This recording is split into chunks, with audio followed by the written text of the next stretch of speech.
All right, what's up, ladies and gentlemen? We are back here again for week number 15 of Pete's Power Rankings. Yes, I'm going through, I'm watching 99% of all these games. I'm taking notes, keeping tabs, and I'm ranking all 32 teams from top to bottom. We just got 4 weeks left in the regular season. I know it's coming to an end way too fast. The playoff picture is really starting to take shape. One of these teams has already clinched a playoff berth, several others looking to do so in this upcoming week. But let's get right into it with my bottom tier teams. These team seasons are done. Some of them moving in a right direction in 2023. Others, they are lost without much of a hope. But let's get into it, 32 through 24. Okay, not much movement around here at the bottom. Congratulations to Baker Mayfield and the LA Rams. He may not have another moment the rest of his NFL career, but Baker will always have Thursday night. Was in the building less than 48 hours, it seemed like. He didn't technically start, but he played most of the game on Thursday for the Rams, led a 98-yard comeback game-winning drive against the Raiders in what was basically a road game. Good on Baker, and maybe that's where Baker's best. Throw out the script, no planning, no preparation, just draw it up in the sand, baby, and I just make plays. But good on him. Houston, God, Houston should be fine for intentionally losing games. The way they threw that game against Dallas was absolutely embarrassing. 3 of the worst play calls I've ever seen to put the game away in the red zone. They're intentionally trying to lose. They need to be fine. We're probably going to end up with a lottery system in the NFL with how pathetic it was. But let's go into this middle tier teams now. Some clawing, some scratching. There's a little bit of life on some of these teams. Other teams got a lot of bit of life. And we're going to see 1 or 2 of these teams in the postseason. I guarantee it.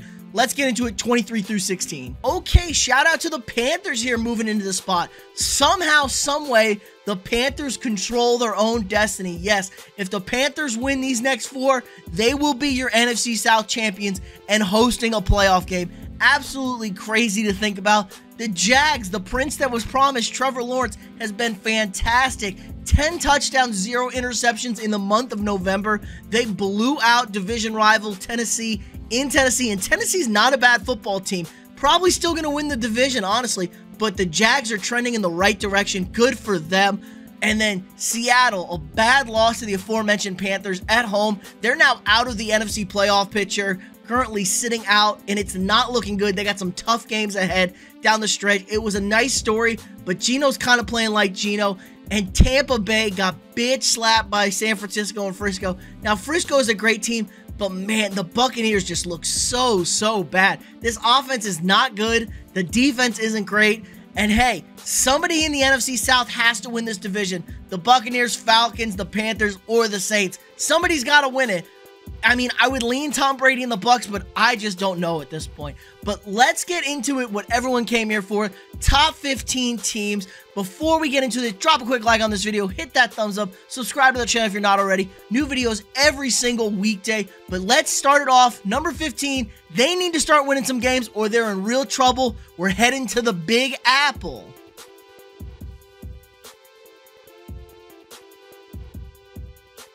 Okay, number 15, I got the New York Giants here.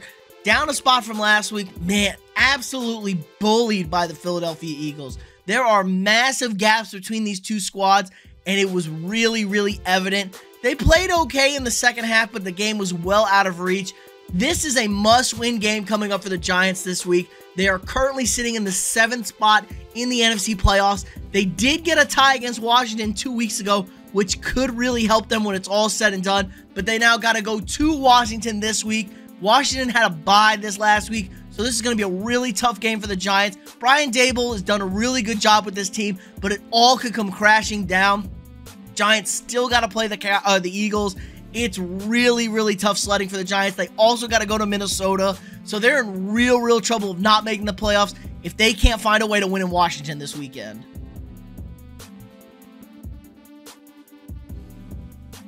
Okay, number 4, I got the Tennessee Titans dropping 4 spots here at 14. Man, that's back-to-back games where the Titans have really not looked good. I thought it was just because the Eagles were so dominant, but a dud at home against the Jaguars.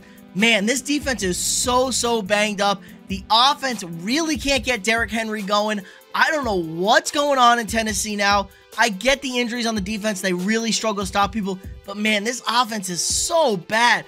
People are loading up the boxes. They don't respect Tannehill whatsoever.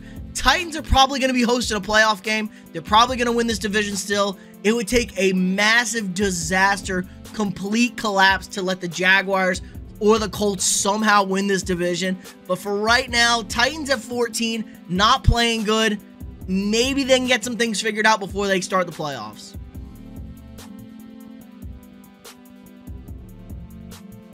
All right, number 13, don't look now, but it's the Detroit Lions. Yes, the Lions. They were favorites at home against division leaders Minnesota, and they took care of business. There was so much creativity from Dan Campbell. I've been a big fan of this team all year. They were 1-6. They're now sitting at 6-7. Winners of 5 of the last 6. Their only loss was to Buffalo, which is no shame to lose to Buffalo, and it was on a last-second field goal. This team is humming right now. The only problem is Minnesota wins a game, Minnesota wins the division. So you got to find a way to get into that wild card spot. And the schedule is not great for the Lions. I know they've won so many games, but a lot of them have been at home. They got to go to the road still. They got at Green Bay, and they're at the Jets this week.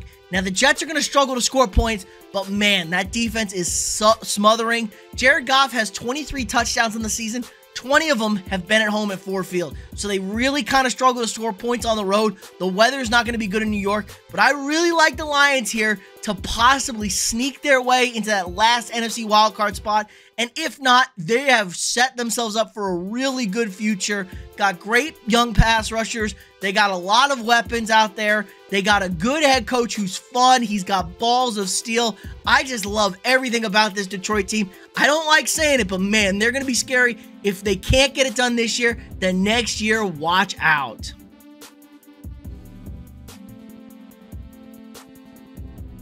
Okay, number 12, I'm going to put the Chargers up 4 spots.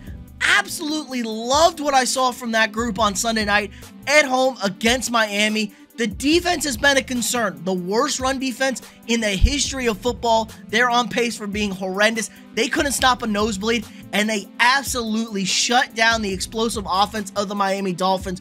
Tua looked horrible. He didn't even look pedestrian. He looked horrible. And honestly, it was 2 plays this defense gave up, and one of them was the freakiest play you're ever going to see. A fumble, a loose pile, the ball squirted out to Tyreek Hill, and nobody was paying attention, and he took it to the house. They crossed midfield once, the Dolphins, against the Chargers, and it was on the last drive when the game was already essentially out of reach. And Justin Herbert, no social media quarterback anymore to the haters. He absolutely sliced and diced. He was under duress most of this game. Keenan Allen, Mike Williams, both available, along with Austin Eckler, and we saw some of the potential this offense could have. It was a very efficient night. They were very good. And we all know the potential of this Chargers team, and it looks like they're heading in the right direction. They're currently in the playoffs in that last wild card spot. They're really going to have to stay tough, though, because the schedule is not great down the stretch, but I think they can do it, and I think they sneak in.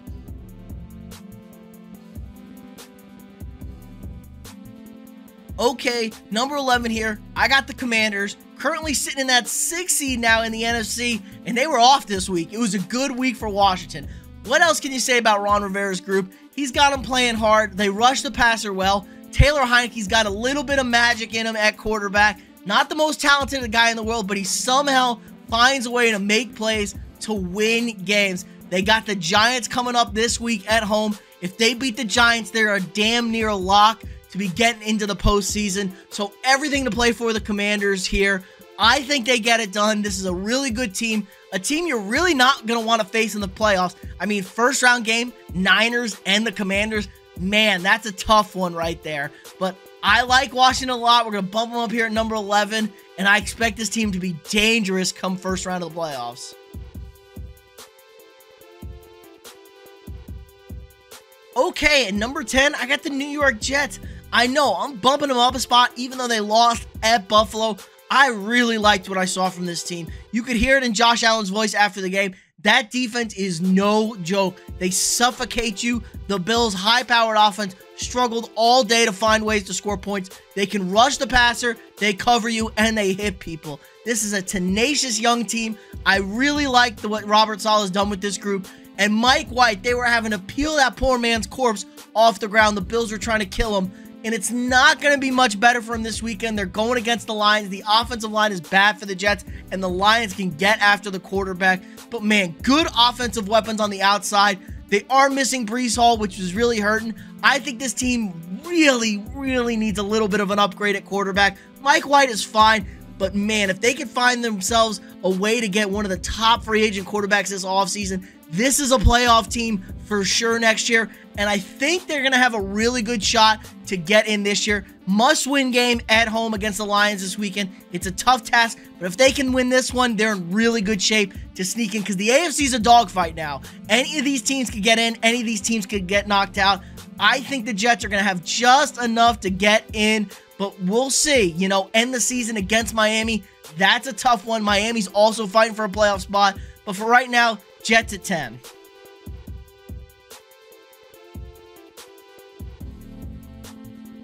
Okay, speaking of Miami, I got the Dolphins here at number 9. Pretty concerning. 2 dominant defeats for the Dolphins the past 2 weeks. Got bullied by the 49ers, and they got bullied by the Chargers. I'm going to be straight up with you. This offense could not move the ball. Tua, I don't know if it's he was a lefty or he just looked bad, but man, it was hurting my eyes watching him throw the football. Could not move the ball at all. If it wasn't for 2 massive plays by Tyreek Hill, this offense would have done absolutely nothing, and it's against one of the worst defenses in football in the Chargers, so they got to get some stuff figured out. I know Mike McDaniels, maybe the gliss, you know, maybe people are starting to figure out this offense. He's showing his stripes as a young head coach that he got to make adjustments. We'll see. The defense isn't great either. I just think the Dolphins are a solid team. Now, they've done themselves a great job of getting to where they are, so they're in really good shape to make the postseason. But man, they're trending in the wrong direction, and I'd be very concerned if I was a Dolphins fan.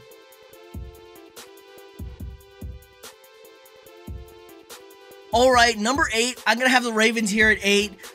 A win is a win in this league, but man, they were really struggling offensively. It was great to have J.K. Dobbins back, but if it wasn't for Mitch Trubisky having to come in for the injured Kenny Pickett, I don't know if the Ravens beat the Steelers this weekend.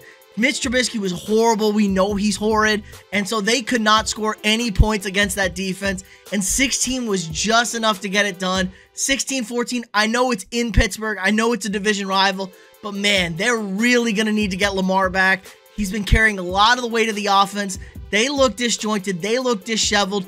It was good to get the win, but I'd have major concerns with this team moving forward. The defense has been lights out, though. That's the one thing I can say. This was a horrible defense to start the year. They're definitely a top 10 defense, if not a top 5 defense at this point in the year. They're playing lights out, so that's going to do a lot of dirty work. The good thing is they're tied for first now with Cincinnati.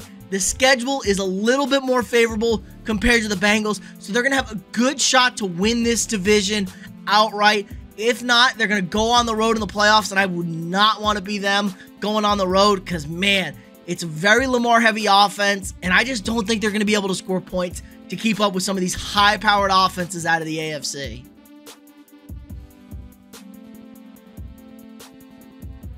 Okay, number 7, kind of the opposite of the Baltimore Ravens here. I got my Minnesota Vikings.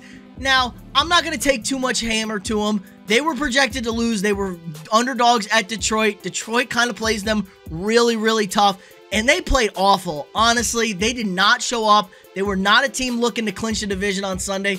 Kind of a piss-poor performance, but really the big concern is the defense.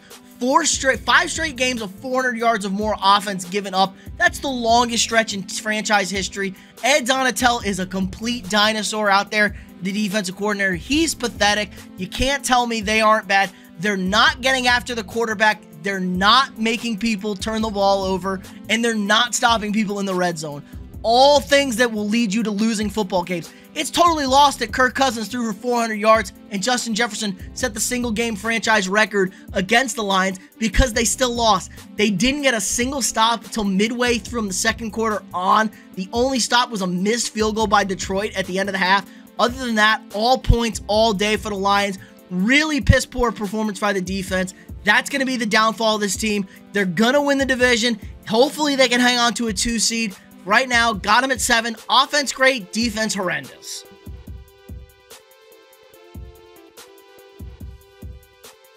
Okay, I'm going to drop the Cowboys a spot this week. Man, what a horrendous performance against the worst team in football, Houston. Now, they got the win, which is nice, but I'm really serious about looking into investigating Houston because Houston had that game won, 2nd and goal at the 3, and they couldn't score the touchdown, and they ran 3 of the worst plays I've ever seen. But good job on Dallas to go down the length of the field, score the touchdown, win the game, la-dee-da. They were at home. I knew they would sleep past Houston. This was the concern for Dallas. When you play bad, when you are a bad team, you make mistakes, this defense will pour it on your ass. They will make it get ugly, and the offense feasts on that. The problem is Micah Parsons didn't have a good day, really wasn't able to get after Davis Mills, and the Texans did a really good job moving the football on this defense, and that's what I've been worried about with the Cowboys. They're such a bunch of front runners. What are they going to do when they get pushed? Now, they got lucky that they got the Texans there. It looked like it was going to be a back-breaking, game-losing interception by Dak. They got lucky. You can't pull this shit against the Eagles because Eagles win the division. But at least you're in Dallas. That's the one good thing that we got going for them. So, Dallas, you got to learn to be able to play in these tight games. You can't just front-run and blow teams out every single week because that's not what you're going to see in the playoffs.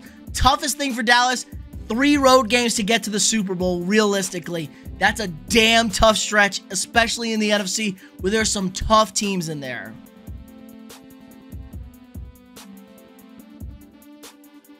Okay, number 5, I've been high on them, the Cincinnati Bengals. I said I was ready to pull the trigger. I'm bumping the Bengals up. Demolished division rivals Cleveland. I mean, Cleveland's horrendous. We know that.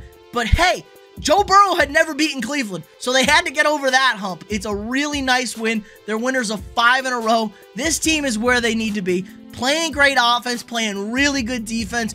Joe Burrow, Jamar Chase, one of the best duos. Hopefully, we're going to see for a really long time in this league. QB wide receiver combo. They do so much well, this team. They're protecting Burrow in the pocket, offensive line, all the credit to them. They're establishing the run game, even without Joe Mixon. Samaje Perine been a really solid fill-in for them. This team, the Super Bowl is the limit for them. I definitely see them as a Super Bowl team. The problem is they might be having to go on the road again. Really tough last 4 games coming up here. They're in really, whoever scheduled this stretch for Cincinnati really had a vendetta against them. So if they can get through this and win the division, they have really shown me something. For right now, I'm going to keep them at 5. They're the 3rd best team in the AFC. Maybe. I definitely think they can beat the other 2 teams, but the road for them is probably going to be a lot harder. So for now, Bengals at 5.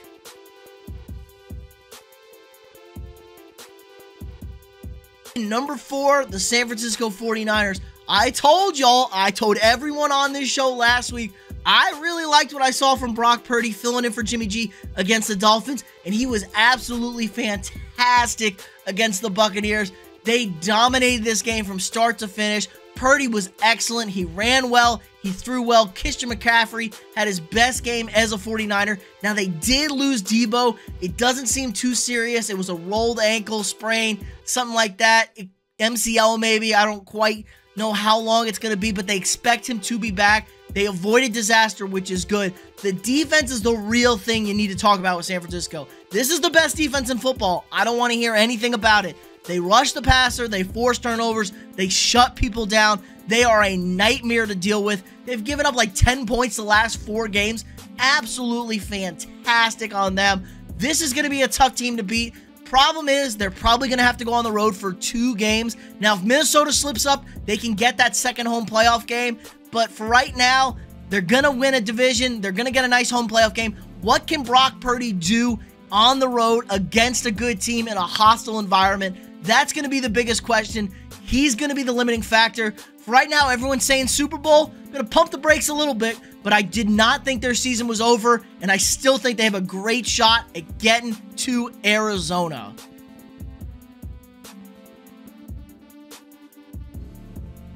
Okay, number 3 here, the Buffalo Bills. What's to say about the Bills? Solid performance. Struggled most of the day against the Jets. This game was tied 7-7 in the 3rd quarter, but the Bills just willed themselves into the end zone, ended up taking care of business, won the game 20-12. It was an ugly game. It was a gritty game, and that's what we need to see from the Bills. Can they win these tight, tough, close games? Jets are one of the best 4th quarter teams in football, and the Bills were able to get the job done. So good on them. They're currently the 1 seed in the AFC, and they gotta hold on to that 1 seed because you really don't want to have to go into Arrowhead. You want to have that home field. It's a miserable place to play up in Orchard Park. So good for Buffalo. I just think they're very inconsistent at times. I am worried that if they don't stick to running the ball with their running backs, Josh Allen's going to be forced to do too much. They're going to have some turnovers, and the offense has been slowed down by the weather in some of their games, which is concerning a little bit because you got an offense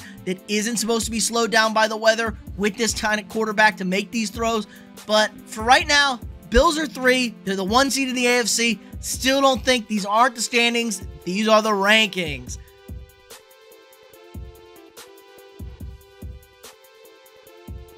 Okay, number 2 again, I got the Kansas City Chiefs. The Chiefs are so frustrating.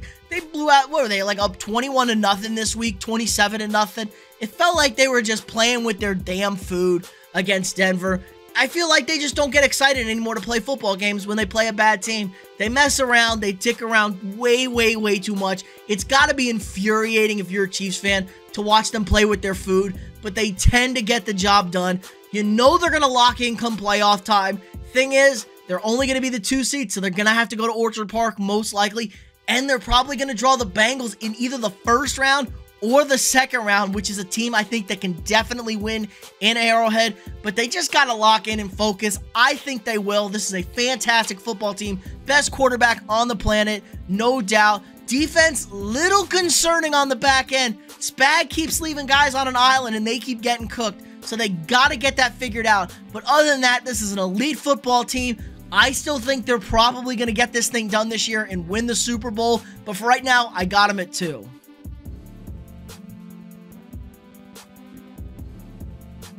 All right, let's get to our top dogs here. The Philadelphia Eagles. Yes, fantastic performance again. Absolutely bullied the Giants for all of this game. Jalen Hurts, who would have thought he would become such a good passer of the football? We knew about his running. It was a question, could he make NFL throws? And he's really developed into a nice quarterback. I got him as my MVP frontrunner. He has been fantastic this season.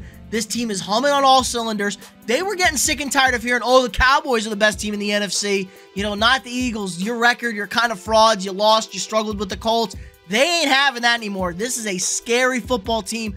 They're going to be the 1 seed. I expect them to be hosting the NFC Championship game, and I would be very surprised if this team is not your NFC representative for the Super Bowl. Maybe somebody goes into Philly and beat them, but man, that's a brutal place to go play. It's a hostile environment. The weather's not going to be good, and the Eagles play smash mouth football across the board. Run the ball, throw the ball, play great defense. They are a handful to deal with. So for right now, I got the Eagles as my top dog heading into week 15.